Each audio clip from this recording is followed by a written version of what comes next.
जंगली rummy, rummy circle असे mobile applications म्हणजे डिजिटल पत्त्यांचा डाव. पूर्वी ऑफलाईन पद्धतीने हा जुगार मोठ्या प्रमाणात खेळला जायचा, पण अलीकडच्या काळात याचाही स्वरूप पूर्णतः बदलून गेले. आता घरी बसून मोबाईल वरती पैसे लावत हा जुगार खेळता येतो. मोठमोठे सेलिब्रिटीज यांचं प्रमोशन करण्यासाठी जाहिराती सुद्धा करतायत. या ऑनलाईन जुगारात आतापर्यंत किती जण करोडपती झालेत हे काही सांगता येणार नाही, पण बहुतांश लोकांना या ऑनलाईन रमीच्या सवयीमुळे आर्थिक नुकसानच झालंय. यामुळे दिवसेंदिवस कित्येक तरुण कर्जाच्या विळख्यात सापडतात आणि पुढे हताश निराश होऊन त्यातून काही गंभीर घटना घडल्याचं आपण पाहिलंय. पण धाराशिव जिल्ह्यात या ऑनलाईन रमीच्या जुगारामुळे अख्खं कुटुंब जीवानशी गेलंय. 3 वर्षांपूर्वी प्रेमविवाह झालेल्या लक्ष्मण जाधव या तरुणानं अगोदर आपली पत्नी आणि 2 वर्षाच्या मुलाला विष पाजलं आणि नंतर स्वतः गळफास घेत आयुष्य संपवलंय.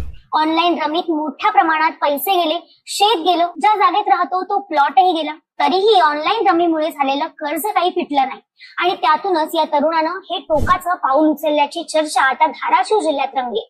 मन सुन्न करणाऱ्या या दुर्दैवी घटनेची सगळी स्टोरी जाणून घेऊयात या व्हिडिओच्या माध्यमातून. नमस्कार. धाराशिव तालुक्यातील बावी गावात मारुती जाधव यांचं कुटुंब राहतं. त्यांना एकूण 3 मुलं, त्यापैकी लक्ष्मण जाधव हा त्यांचा सर्वात लहान मुलगा. लक्ष्मणचं मागील काही वर्षांपासून बावी गावातीलच तेजस्विनी नावाच्या तरुणीवरती प्रेम होतं. दोन्हीकडील कुटुंबाचा विरोध झुगारून लक्ष्मण आणि तेजस्विनी यांनी 3 वर्षांपूर्वी प्रेमविवाह केला. सुरुवातीला काही काळ दोन्हीकडील कुटुंब आपल्या मुलांवरती नाराज होते, पण नंतर परिस्थितीशी त्यांनी जुळवून घेतलं. कधीतरी थोड्याफार प्रमाणात बोलणं व्हायचं, मात्र लक्ष्मण या सगळ्या गोष्टींपासून दूर होता. त्याचं कुणाशीही संभाषण व्हायचं नाही. मागील वर्षभरापासून गावातच तो आपल्या प्लॉटवरती पत्र्याचं शेड ठोकून राहत होता. कुणाशीही बोलणं नाही, कुणाच्या कामात हस्तक्षेप नाही. त्यामुळे साहजिकच तो कुटुंबापासून वेगळा राहू लागला. 24 वर्षीय पत्नी तेजस्विनी आणि 2 वर्षाचा चिमुकला मुलगा शिवांश यांच्यासोबत तो आनंदी आयुष्य जगू लागला. नवरा बायकोमध्ये कधीही भांडण तंटा झाला नाही असं गावातील नातेवाईक सांगतात. वाटणीला आलेल्या थोड्याफार शेतजमिनीत तो काम करायचा, सोबत जेसीबी आणि ट्रॅक्टरवरती चालक म्हणूनही जायचा आणि कुटुंबाचा उदरनिर्वाह भागवायचा. पण दुसरीकडे त्याला रम्मी या ऑनलाईन जुगाराचं चांगलंच व्यसन लागलं होतं.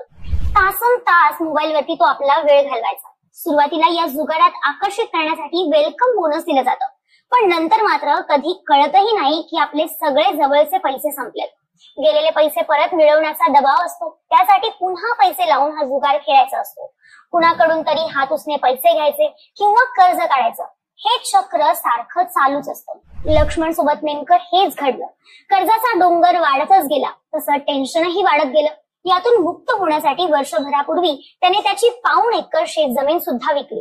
पण ऑनलाईन रमीचा नाद काही सुटला नाही. कर्ज पुन्हा वाढलं. पुढे पत्र्याचा शेड करून लक्ष्मण आपल्या कुटुंबासोबत ज्या जागेत राहत होता त्या प्लॉटचाही त्याने 15 दिवसांपूर्वी सौदा करून टाकला होता. प्लॉट विकण्या अगोदर तेजस्विनीने गावातील तिच्या आई वडिलांना आणि लक्ष्मणने त्याच्या वडिलांना याची कल्पना दिलेली होती. पण दोघांच्याही कुटुंबाकडून सांगण्यात आलं की आयुष्य तुमचं आहे, तुम्ही जो काही निर्णय घ्यायचा तो घेऊ शकता.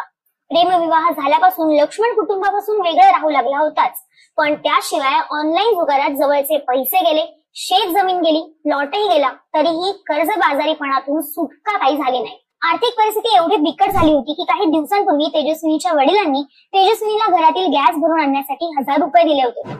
वरतून कर्जाचा फास जिवंतपणी मरण यातना देत होता. त्यामुळे लक्ष्मण हा प्रचंड तणावात होता.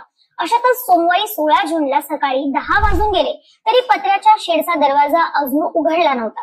2 वर्षाचा चिमुकला शिवांश रोज सकाळी उठला की शेजारच्या आजीकडे जायचा. तो आज आला नाही म्हणून त्या आजी अगोदर आवाज देतात, पण काहीच प्रतिसाद येत नसल्यामुळे त्या पत्र्याच्या शेडकडे जाऊन दरवाजा वाजवतात. तरीही आतमधून काहीही आवाज येत नाही. त्यामुळे घाबरून गेलेल्या आजी गावातील नातेवाईकांना कळवतात. शेजारी जमतात. कामावरती गेलेले तेजस्विनीचे वडील फोन केल्यावरती धावत पळत येतात, पण त्यांनाही काहीच प्रतिसाद मिळत नाही. दरवाजा आतून लॉक केलेला असतो. त्यानंतर पत्र्याच्या शेडचा काही भाग कापला जातो आणि आत डोकावून पाहिल्यानंतर सर्वांनाच मोठा धक्का बसतो. तेजस्विनी आणि चिमुकला शिवांश पलंगावरती निश्चित पडलेले असतात, तर लक्ष्मण गळफास घेतलेल्या अवस्थेत दिसून येतो. गावातील सरपंच लागलीच या घटनेची माहिती धाराशिव ग्रामीण पोलीस स्टेशनला देतात. पोलीस निरीक्षक मारुती शेळके आणि त्यांच्या पथकानं घटनास्थळी पोहोचून पंचनामा केला. पोलीस अधीक्षक रितू खोकर आणि उपविभागीय पोलीस अधिकारी स्वप्नील राठोड यांनी ही घटनास्थळाची पाहणी केली. तेव्हा घटनास्थळी 2 विषाच्या बाटल्या आढळून आल्या. त्यातील एक बाटली ही रिकामी झालेली होती, तर दुसरी ही सील बंद होती. पोलीस निरीक्षक मारुती शेळके यांनी दिलेल्या माहितीनुसार रविवारी रात्री लक्ष्मण जाधव यांनी अगोदर आपल्या पत्नी आणि मुलाला विष पाजलं असेल आणि त्यानंतर लक्ष्मणने स्वतः गळफास लावून आत्महत्या केली। लक्ष्मण हा ऑनलाईन जुगाराच्या आहारी गेला होता। शेअर मार्केटमध्ये त्याचे आर्थिक नुकसान झाले होते। कर्जबाजारीपणामुळे शेतजमीन प्लॉट विकल्याची ग्रामस्थांमध्ये चर्चा आहे। त्यामुळे प्राथमिक तपासात आर्थिक विवंचनेतून हा प्रकार घडल्याचा संशय आहे। या प्रकरणी धाराशिव ग्रामीण पोलीस ठाण्यात अकस्मात मृत्यूची नोंद झाली। मृतदेह ताब्यात घेतलेले असून या घटनेचा सखोल तपास केला जाईल आणि इतर काही कारणं असतील तर त्याचाही शोध घेतला जाईल। दरम्यान या घटनेनंतर लक्ष्मण आणि तेजस्विनी यांच्या कुटुंबाशी संपर्क साधला असता त्यांनी सांगितलं की मार्च महिन्यातच शिवांशचा वाढदिवस साजरा केला होता। त्यांचा आमच्याशी जास्त काही संपर्क नव्हता। त्यांनी कधीही कुठलीही अडचण आम्हाला सांगितली नाही, पण त्यांच्यात सगळं काही सुरळीत चालू होतं असं वाटत होतं। त्यांनी इतकं टोकाचं पाऊल का उचललं याचं नक्की कारण माहिती नाहीये। लक्ष्मणला ऑनलाईन जुगाराचं व्यसन होतं, त्यातून तो कर्जबाजारी झाला अशी गावकऱ्यांमध्ये मोठी चर्चा आहे आणि त्यांच्याकडूनच आम्हाला सगळी माहिती कळते। आमची कुणाबद्दल काहीही तक्रार नसल्याचं दोन्ही कुटुंबाकडून सध्या सांगण्यात आलंय। मात्र या प्रकरणाच्या तपासात पुढे काय निष्पन्न होतं याकडे सर्वांचंच लक्ष लागून राहिलंय। दरम्यान या ऑनलाईन जुगाराच्या व्यसनानं एका हसत्या खेळत्या कुटुंबाचा बळी घेतलाय। त्यामुळे आता जुगाराच्या दुष्परिणामांवरती पुन्हा एकदा गंभीर चर्चा सुरू झाली।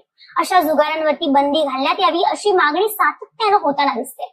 मात्र दुसरीकडे अशा गोष्टींचं दिवसेंदिवस सेलिब्रिटींकडून मोठं प्रमोशन चालू आहे। वेगवेगळ्या जाहिराती करून तरुणांना जुगार खेळण्यासाठी आकर्षित केलं जातं। अनेक जण यातून करोडपती झाल्याचं आमिष दाखवलं जातं। त्यामुळे ही समस्या अजूनच बिकट बनत चालली। शॉर्टकटने पैसा कमवण्याच्या नादात त्याचे गंभीर परिणाम भोगावे लागतात। अशा घटनांना नक्की जबाबदार कोण आहे? शासन, प्रशासन, प्रमोट करणारे सेलिब्रिटी, जुगार खेळणारा व्यक्ती की अजून कोणी? याबद्दलच्या तुमच्या प्रतिक्रिया काय आहेत त्या मला कॉमेंट्सच्या माध्यमातून नक्की कळवा।